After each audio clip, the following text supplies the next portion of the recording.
Welcome to মনোবল global academy, the hub of scientific happiness. আমরা বলছি মনোবল স্ফুরিত হোক মনীষীদের জীবন থেকে মানুষের জীবনে। মাইকেল এইচ হার্ট কর্তৃক রচিত বই পৃথিবীর শ্রেষ্ঠ 100 মনীষীদের জীবনের উপর আমাদের ধারাবাহিক কন্টেন্ট আজকে দ্বিতীয় পর্বে। এই দ্বিতীয় পর্বে আপনাদেরকে সবাইকে অভিনন্দন। আজকে হজরত ঈসা আলাইহিসসালামের জীবনী নিয়ে আমাদের আলোচনা। হজরত ঈসা আলাইহিসসালাম ছিলেন আল্লাহর প্রেরিত একজন মহান এবং নবী ও রাসূল। তিনি জন্মগ্রহণ করেন অলৌকিকভাবে পিতা ছাড়া। পবিত্র নারী হজরত মরিয়মের গর্ভে এই অলৌকিক জন্ম মানব ইতিহাসের এক অনন্য ঘটনা।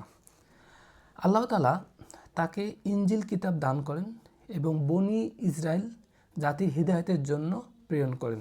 তিনি মানুষকে ডাক দিতেন আল্লাহর ইবাদত করতে, ন্যায়, সত্য, দয়া এবং ভালোবাসার পথে, অহংকার এবং অন্যায়ের বিরুদ্ধে।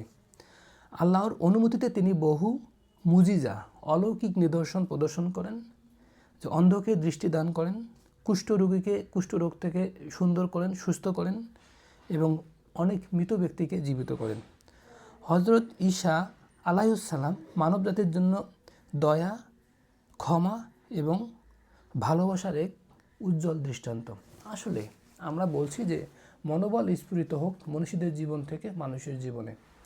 আমরা দেখি যে এই যে মহামানবরা পৃথিবীতে এসেছেন, সত্যি মানে এনারা পৃথিবীকে বদলে দিয়েছেন এবং মানুষের জীবনকে বদলে দিয়েছেন।